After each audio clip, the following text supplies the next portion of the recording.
So, how does the internet work? Most of us know how to use the internet without actually understanding how it works, sort of like electricity in your home. You use it every day, but may not understand the mechanics behind it. And if the electric grid is difficult to understand, then the internet must be impossible, right? Wrong. In the next few minutes, I'll put you in the top 10% of people who understand how the internet actually works. For SecurityCatalyst.com, I'm Aaron Titus. Whenever most people think of the internet, this is what comes to mind. The internet is not a bubble cloud, even in the new age of cloud computing. The whole fuzzy cloud picture was created by people more concerned about job security than education. This is the internet. The internet is a wire, actually buried in the ground. It might be fiber optics, copper, or occasionally beamed to satellites or through cell phone networks, but the internet is simply a wire. The internet is useful because two computers connected directly to this wire can communicate. A server is a special computer connected directly to the internet, and web pages are files on that server's hard drive. Every server has a unique Internet Protocol address, or IP address.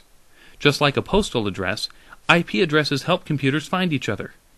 But since 72.14.205.100 doesn't exactly roll off the tongue, we also give them names like Google.com, Facebook.com, or SecurityCatalyst.com. So this is how it works. Your computer at home is not a server, because it's not connected directly to the internet. Computers you and I use every day are called clients, because they're connected indirectly to the internet through an internet service provider. Here we'll pretend that this is my home laptop and I'm using DSL. Now let's pretend that I want to visit AOL.com, which is coincidentally both a server and an ISP. I hop onto my laptop with DSL, go through my ISP, onto the internet, and look at AOL.com. My computer connects with AOL.com, and I can look at its web pages. Now let's say that I want to send an email to Aunt Ruth. Aunt Ruth has AOL dial-up from home, and I've got a Gmail account. I log on to gmail.com and compose a message to Aunt Ruth's email address, auntruth@aol.com. Once I click send, gmail.com sends the email to aol.com. The next day, Aunt Ruth dials into AOL servers and retrieves the email. Whenever an email, picture, or web page travels across the internet, computers break the information into smaller pieces called packets. When information reaches its destination, the packets are reassembled in their original order to make a picture, email, web page, or tweet. Okay, so imagine you're at work sitting next to your boss, and you're both surfing online. Your boss is doing market research, and you're updating your Facebook profile.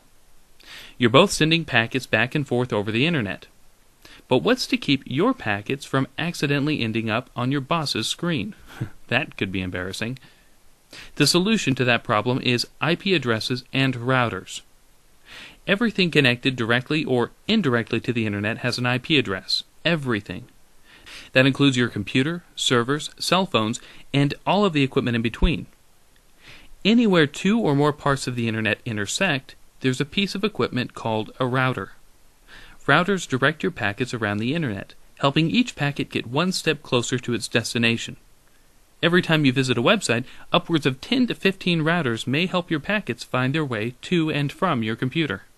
Imagine each packet as a piece of candy wrapped in several layers. The first layer is your computer's IP address. Your computer sends the packet to the first router, which adds its own IP address. Each time the packet reaches a new router, another layer is added until it reaches the server. Then, when the server sends back information, it creates packets with an identical wrapping. As the packet makes its way over the internet back to your computer, each router unwraps a layer to discover where to send the packet next until it reaches your computer and not your boss's. And that's how the internet works, in 5 minutes or less. And you're now easily in the top 10% of people who understand the basics of the internet. If you found this video helpful, check out SecurityCatalyst.com for all kinds of ideas on how to protect your information. I'm Aaron Titus.